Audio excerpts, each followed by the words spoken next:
I'm back talking about the 007 movies, all of the official ones leading up to No Time to Die, hopefully next week. I'm filming this in September, so by the time this video is uploaded, No Time to Die will probably be delayed again. Who knows at this point? This has been a long, bumpy ride with these 007 films. There's been some great ones, some middling ones, and then some just bottom tier ones. We have now reached the latest installment before No Time to Die in the series. That is the 24th Bond film, and that is 2015's Spectre. I've spent a lifetime running, and I always get away. But with you, I'm feeling something that makes me wanna stay.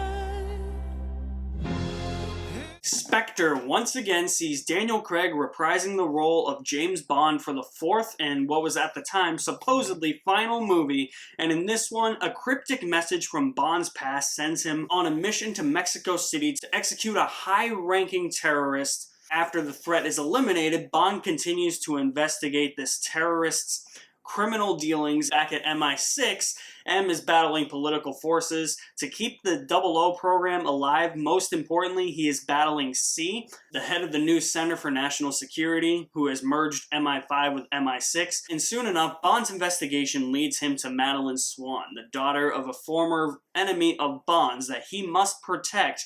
And Bond becomes pitted against Spectre, who wants to launch a global surveillance network named Nine Eyes so that they can counteract intelligence from 9 countries and continue to stage terrorist attacks and do their criminal dealings without being noticed. Now, back when this was released in 2015, Spectre had the task of going up against following what is arguably the best Bond film in Skyfall, and I think a lot of people's expectations were way too high for Spectre.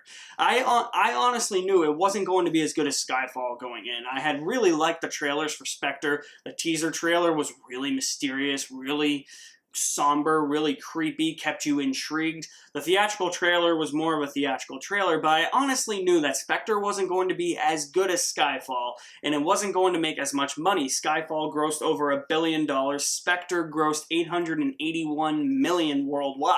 And so when those reviews came in, I was a little worried. It got a lot of praise, not as much as Skyfall, but a lot of praise from critics in the UK, but when it came to the US reception for this movie, it was very lukewarm. And that got me really, really worried. And I think if you ask any Bond fan nowadays what their least favorite Bond film is, a lot of them are going to say Spectre, which doesn't make all that much sense to me. Because, honestly, I really enjoy Spectre. This is, after The World Is Not Enough, this is the most underrated Bond film ever produced, ever made. I'm not joking. It's in my top 10 for Bond films. It's at number 9. I seriously think people just overreacted to this movie. I really do not understand those people that say that this is amongst the worst of the 007 films. I have no idea where that comes from. There's a YouTuber I watch that has it ranked at 24 out of 24. Film critic from Forbes said it's the worst 007 movie in 30 years. I have no idea how these people are coming up with this shit. Because Spectre isn't that bad. I obviously have my flaws with the movie. It's a bit messy in some parts, but I'm gonna dive deep into all of that. I was actually considering doing a video essay for Spectre, but I wanted to actually have you guys see my face while I was talking about the movie. So that's why it's just a regular movie review for me for Spectre. And I honestly don't see how anybody could put this below Quantum of Solace or Die Another Day or Diamonds Are Forever. How do you say Spectre is worse than Diamonds Are Forever? Diamonds Are Forever is like the all-time worst Bond film. I've never really understood how people say Daniel Craig sleepwalks his way through this film. Maybe there's a couple of scenes where it just seems like he's a bit out of it. He's growing a bit tired with the role, but for the most part, he's still got the physicality. He's still displaying the emotion that Bond has. I still think he's actually really committed in this movie, especially in those fight scenes. Like I said, he's still got the physicality. And I love Bond's characterization in this. Bond learns a little bit more about himself, especially towards the end. We'll get into that later. But I love how focused Bond is. Sam Mendes likened Bond's new focus to hunting.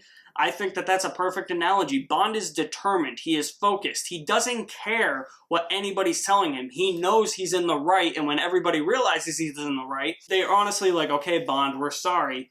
You need our help. I love that about this movie, and I think Daniel Craig does a really good job. He's also got really good chemistry with both of the Bond girls in this movie. This movie actually does fall into the trap that these 4 Daniel Craig movies have fallen into, and it seems like they're going to do that with Ana de Armas and No Time to Die, so it'll be 5 in a row where they have 2 Bond girls and 1 Bond girl is just in there for like a scene. They do that with Monica Bellucci. He's got great chemistry with Monica Bellucci, and he's got really great chemistry with Léa Seydoux, who plays Madeleine Swann. And I actually think that there is something tangible there in a relationship between Bond and Madeleine, because that's what the movie is hinting towards. I mean, Madeleine Swann is coming back in No Time to Die, and it seems like she and Bond have fallen in love in that movie. I somewhat buy it. The movie doesn't really play it up all that much, and it kind of just feels like I won't say forced, but a rushed romance for them to fall in love. But the chemistry is there, and since it seems like they do fall in love and she is coming back for the next one, I buy it. So I don't really understand this whole theory that Daniel Craig is bad in this movie. I mean, all of the performances across the board. I mentioned Monica Bellucci, Léa Seydoux, they're really great.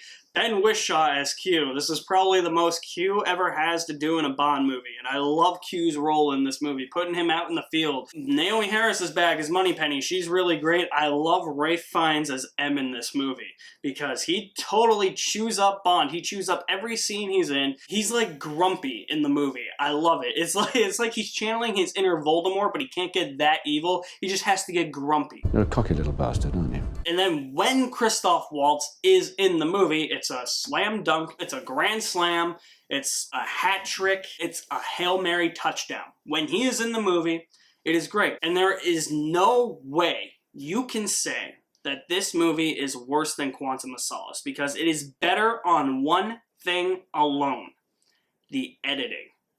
The editing is so seamless. Just take a look at some of these shots from this opening tracking shot. This is the first sequence of the movie. This entire tracking shot lasts about 5 minutes and looks like it's completed in one take. Cinematographer Hoyt van Hoytema said that actually no, we shot that in multiple takes and it was edited together to make it look like it was one take, which you would never believe that if he didn't even say that. It is edited together so seamlessly, and the action sequences are in frame. There's no shaky cam. I really don't care if people say, well, the shaky cam represents Bond's psychosis in Quantum of Solace. It's poorly done in that movie. This is so much better just based on the camera work and the editing and how they were able to stitch so many different shots together to make it look like one composite shot. Brilliant work by Hoyt van Hoytema. Speaking of Hoyt van Hoytema, this movie is gorgeous to look at. There are so many images and sequences that I love looking at in Spectre. There's a part in the car chase where Bond is being chased by Hanks, and they're both, it looks like they're going through like downtown Rome, and you got this like choir music playing for a minute, and it's just the landscape just looked amazing just at Rome at night. Even though it was empty, because of course they had to close all of the roads for filming, it just looks so beautiful and so lush. It actually made me really want to go to Rome, you know? Let's talk about Dave Bautista as Oberhauser's henchman, Mr. Hanks. Mr. Hanks is one of my favorite henchmen. This dude is intimidating, mostly because it's Dave Bautista. He doesn't say all that much. He says one word of dialogue the entire movie. He's got some cool features too. He's got metal fingernails, which he uses to gouge out a Spectre member's eyes. Ouch. He's got a double-barreled pistol. He's always wearing that hat. He's like that big, heavy guy in every Indiana Jones movie that Indy has to face. That's what he is in this movie for Bond. He just keeps showing up and wreaking havoc. He's one of my favorite henchmen. He's so intimidating and so menacing. Because he's a man of little dialogue, he steals every scene he's in. And it's honestly kind of harkening back to another former henchman for this series, which brings me into what a lot of people criticized about this movie, and that is the 007 formula.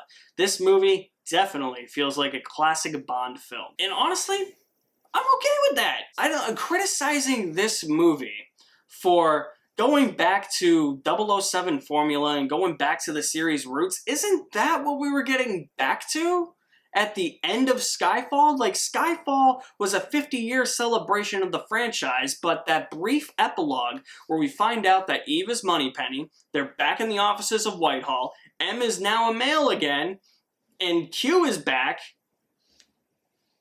Isn't that what we were leading to? Like, Bond meeting M in his office in Whitehall? I really don't understand the argument that this feels too much like a classic Bond film. I think, A, every Bond actor has to have that one Bond movie, maybe two, where that feels like a classic Bond film.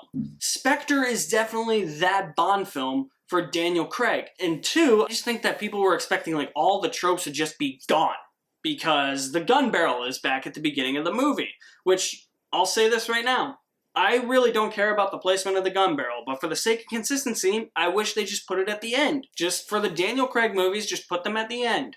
Or right before the credits. Casino Royale didn't have it at the beginning. Quantum of Solace didn't have it at the beginning. Skyfall didn't have it at the beginning. It just feels a bit weird that the gun barrel is back at the beginning, but as long as it's there, I'm happy. I really don't care if it's at the beginning or the end. Just have it there. I just think for the sake of consistency, it would have been better just to wait to switch actors to put it back at the beginning, but whatever. It's at the beginning. After the opening credits, Bond gets reprimanded by M. He defies M's orders. He goes on his adventure. He orders his signature drink, a vodka martini, shaken not stirred. He says, Bond, James Bond. Everything that we know from the classic era of Bond is in here. Like, I don't understand how people don't realize that this is what Skyfall was building toward. I'm fine with this feeling more like a classic Bond film. Some of the classic Bond films are some of the best Bond films. I really like The Man with the Golden Gun. That's the one people tell you to hate. I like it. I like Spectre. Spectre is the one people tell you to hate.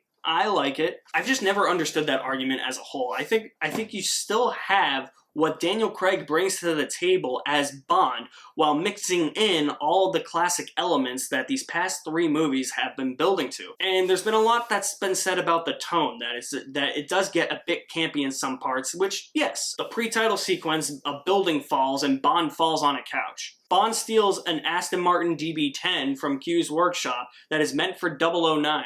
And it's got gadgets on it, but the gadgets aren't working, and then finally Bond is able to eject himself with a parachute. So what? It's about time they gave Daniel Craig a little bit of fun to be had. It's not like that car had overuse of gadgets anyway. All Craig's Bond did in that car sequence was hit the backfire button and fire shot out of the back lights. I mean... Okay, Q. Give me something.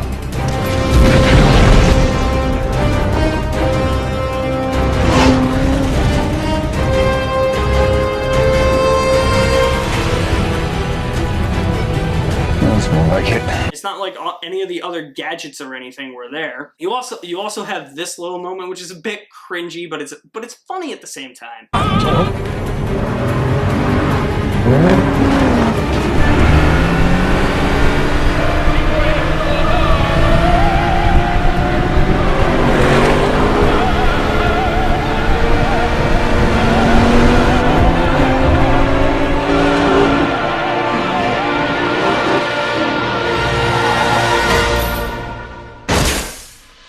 Poor old man. He must not have made it home in time before rush hour, so he had to make it in a different rush hour. But those are moments that don't kill the movie for me. I think you can go down that route without going overboard, and they don't go overboard with like the gadgetry in this movie or the silly campy tone that this movie sometimes has. I think it's adequate. It never feels like it's that Roger Moore-esque era of Bond or the later Pierce Brosnan movies. It's definitely not kite surfing. It's never as bad as that, which people saying that this tone is all over the place. Like, let Craig have a little bit of fun. Really the first time he gets to have a little bit of fun. Might be the only time. I don't know. Who knows what's in store, and if he gets to use a bunch of gadgets and No Time to Die, I might literally cry. That will be something to behold. The production design, the locations, the set design, all of it is top notch. And going back to more of what makes this movie feel more like a classic era Bond film rather than a modern era Bond film is that we have the big villainous lair, Oberhauser's observatory in the middle of a desert. It just feels like this grand, big villain lair. It looks like they're doing the same thing with Rami Malek as Safin in No Time to Die. They're giving him like this island lair that's even bigger. Looks awesome. I love the entire sequence at the observatory because let's just face it, what I also love about Spectre is this movie is not afraid to get strange or weird at times. There's this really weird sequence in Rome involving Lucia Sciarra, who's Monica Bellucci, and there's like assassins at her house, and then it's like this opera music, and Bond, you just see men out of focus behind her just going down for the count, and Bond assassinates them. Then you have this really weird scene in Oberhauser's observatory lair where Bond is tortured. And it's the most disturbing thing you've probably ever seen in a Bond film since Bond got tortured on the chair by Le Chiffre naked. But the thing is with this is that Oberhauser, who we'll definitely talk about, is drilling into Bond's head so that it makes him forget his memories and he won't remember Madeleine Swan at all. That entire sequence is the strangest thing you could ever do in a Bond film. But this movie takes that risk.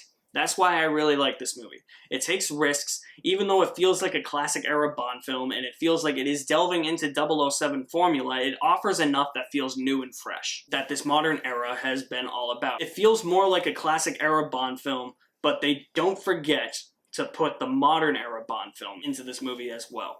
So what don't I like so much about Spectre? Well, I had mentioned Christoph Waltz as Oberhauser. As I had said, when he is on screen, he is awesome. But unfortunately, the script, especially in the scenes with Oberhauser, I feel is very underwritten. This movie went through a whole ton of rewrites. I actually read the leaked script. When Bond gets to the observatory to the end of the movie, I think is actually a lot better in the leaked script than what we actually got in the movie, because he doesn't get tortured in the leaked script. He plays poker with Oberhauser, and then he has to have Q help him override the hard drive to the observatory, and that's how the observatory blows up, instead of Bond getting tortured and throwing his watch and blowing up the observatory. Now, going back to Oberhauser for a minute, as I said, I think that he is honestly the weakest part of the movie. He's not all that menacing as a villain, which kind of sucks. And again, it has nothing to do with Christoph Waltz's portrayal, it's just Oberhauser's underwritten. Him and Bond being foster brothers is like the least of my worries here. The problem with Oberhauser, the big problem that I have with Oberhauser, is that A, this movie is called Spectre. So, since they got the rights back to Spectre, you would expect that if the movie is called Spectre, that the main villain is going to be Ernst Stavro Blofeld, Bond's arch nemesis from the older films. This movie tries to tell you that no, this man Oberhauser that Bond knows from his past is the main architect behind Spectre. Okay, but then it is revealed that Oberhauser was actually jealous of Bond, that he felt like he was neglected as a child when Bond was taken in by Oberhauser's father, and he was Bond's temporary guardian. So, Oberhauser staged his own death and killed his father and took his mother's name, and he now goes by Ernst Stavro Blofeld. So, Oberhauser is actually Blofeld.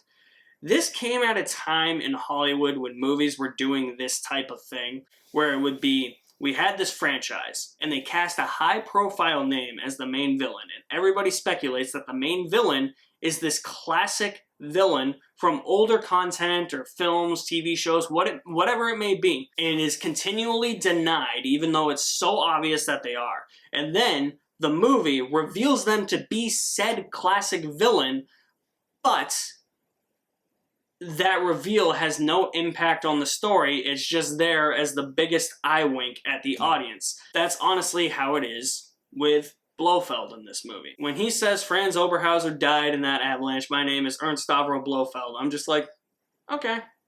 But that doesn't have an effect on the plot. It's just there for the audience to be like, oh yeah, I know who you are.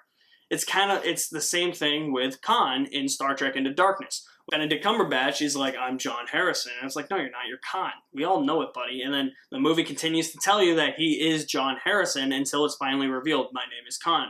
And it's like, yeah, no duh. And that had no impact on the story itself. Same thing here. That was like one of the things that Hollywood just couldn't let go of for a while. Now it seems like they can't let go of these gimmicky one-take shots. So that is honestly my biggest issue with Blofeld in this movie, is that you characterized him as Oberhauser, but now you're saying he's Blofeld, and that reveal has no impact on the story. He should have just been Blofeld from the beginning. There's no reason to hide that big reveal. It's just there as a little Easter egg for the audience. There was a time in this movie where I was questioning if he actually was Blofeld, but you could tell he is Blofeld because of what he's wearing, and he has that stupid cat. What's his name? Mr. Bigglesworth? I have no idea. Right when the cat showed up, I was like, he's Blofeld. And then he reveals it right away right after that. The whole foster brother angle between him and Bond doesn't really affect me all that much. Like, it's kind of weird, but I think it gives Bond a little bit more character development. So I'm not for it necessarily, but I don't hate that happened. Another aspect of Oberhauser or Blofeld, whatever you want to call him, that I don't like is that he's not in the movie all that much. They tried to go down the same route that they did with Silva in the last one, where they tried to introduce the villain about halfway through the movie. He gets his introduction about 40 minutes into the movie, and it's a great scene. He's in the shadows. Bond is infiltrated a Spectre meeting, but that's it until we get to the observatory scene. He's in the last parts of the second act and the entire third act, so he's in like 3 scenes of the movie. I would say Christoph Waltz's scenes in this movie comprise of 20 minutes out of 148 minutes. You're the main villain. Why are you only in 20 minutes of the movie? I think Blofeld would have been better received in this movie if he was actually in the movie more, if he actually had some cool monologue when Bond got to the observatory, like Silva did with rats. He was given that whole monologue while walking towards the camera about rats. This one is more just like, oh hey, I'm Oberhauser. I wrecked your life, Bond. I am the author of all your pain. Look at me. I'm awesome. I'm responsible for your previous 3 missions. Which is what also kind of makes this movie a mess. They try to connect the last 3 movies without really delving too far into it. It's implied that Quantum, that organization introduced in Quantum that really wasn't mentioned in Quantum, is a subsidiary of Spectre, which is why Mr. White comes back in the movie. And Bond has to protect his daughter, who is Madeline, and Le Chiffre, Green, even Silva were agents of Spectre. I'm fine with it for Le Chiffre and Green, but now it brings up a point about Silva, where it's like, was he acting on his own, and did he ask Spectre for funding, or did Spectre just send Silva after him? Did Silva actually have a personal vendetta against him? The impact of Skyfall is now a bit ruined if you look at it as if Silva was just a member of Spectre carrying out orders from Oberhauser to ruin Bond's life. So in that way, the movie is a bit messy. I also am not a huge fan of the action sequences in this movie. There's one that I think is really inventive, and that is the snowplane chase in the Austrian Alps. I think that one is by far the most riveting action sequence in the entire movie. The train fight is also really good between Bond and Hinks. All the other action sequences, which by the way, this does have more action than Skyfall, which was a complaint with Skyfall. A lot of people didn't think it had enough action. This has a lot more action, but the action sequences, again, feel so small scale, but smaller scale than the action sequences in Skyfall. Sam Mendes proved with Skyfall that he could direct action sequences. It's almost like he was afraid to go the extra route to make them a bit more extravagant. I understand he was trying to make them a bit more restrained, but where this does feel like a more classic Bond movie, I really would have wanted to see something a little bit more. I think the action sequence and the pre-title sequence is dull. The car chase is one of the most boring car chases ever because it's just this. I mean, you could even say that plane chase in the Austrian Alps is boring because not much really happens, but I think it's the most inventive action sequence of the entire movie. it's definitely a missed opportunity to get Bond to ski. You also have stuff going on with Q in that action sequence. Love that it's a vehicular chase, but it's not a car chase per se. It's Bond using his wits with that plane to achieve his goal and try and get Madeline back from Higgs and the other various Spectre cronies. When they create action sequences in a Bond film that feel fresh and new and original like that, I really like them, which is why I think I gravitate towards that sequence. The small action sequence with Bond and Madeline escaping from Oberhauser's lair, I think is terrible. It seems like that should have been extended, and it also just feels like it was way too easy for Bond to escape Oberhauser's observatory. Like, he throws the watch blows up in Oberhauser's face, or Blofeld's face, whatever you want to call him. Bond and Madeline escape, and then they just shoot their way out.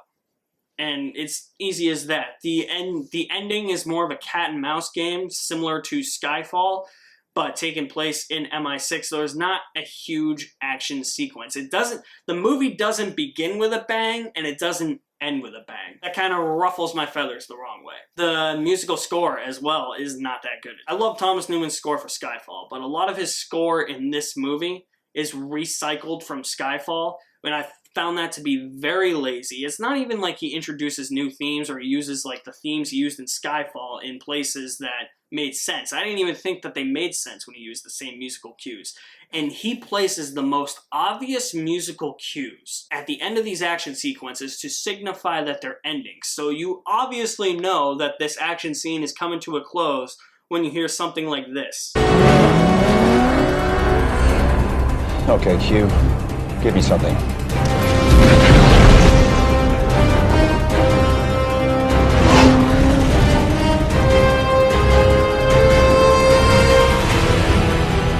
Or like this.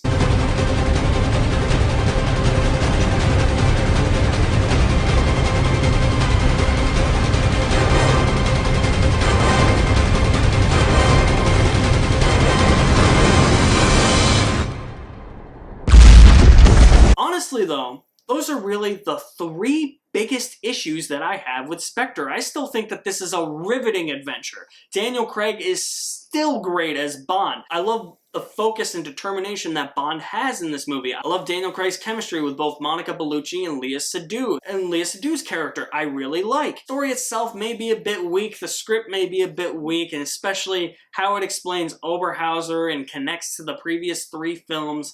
The action sequences feel a bit smaller in scale and not that memorable, and the musical score isn't to my taste, but that doesn't negate from the positives of this movie, which also include feeling like a classic Bond film, a very gorgeous movie to look at, seamlessly edited, and really great production design and sound design. You can't deny that about Spectre. No matter how you feel about this movie, no matter if you think it's one of the weakest or one of the best. From a technical standpoint, other than the musical score, it's perfect.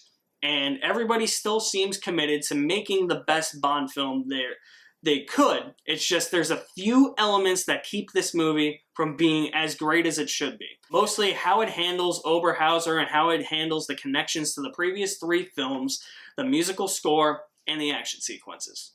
That's it. Those are my three problems with Spectre. With that being said, I'm going to give Spectre a B+. I think this is a riveting Bond film. It is still a very intriguing Bond film. Despite not really liking the action sequences all that much, I'm never bored watching Spectre, which is why I think it's a top 10 Bond film for me. It's definitely underrated. It is probably the most underrated Bond film after The World Is Not Enough. So guys, I am done. We have reached the end of the road for this No Time to Die Bondathon. My next Bond review will be No Time to Die if it doesn't get delayed. If it gets delayed, I'll find some other Bond content to review. As I said, I am filming this in September. As of right now, the movie is not delayed. This is going to be up the week that it comes out, that No Time to Die comes out in the UK. So it'll be November when this video is released. You're watching this in November right now. So if that is the case, if it does get delayed again, I will find other Bond content to talk about or review. Really had a fun time on this No Time to Die Bondathon train. Hope that movie is good. Hope you guys really enjoy it. Hope you guys enjoyed all of these James Bond reviews. I cannot wait to talk about No Time to Die. You guys are the best. Thank you for watching. My name is Alex Madden, and I'll see you at the movies somewhere.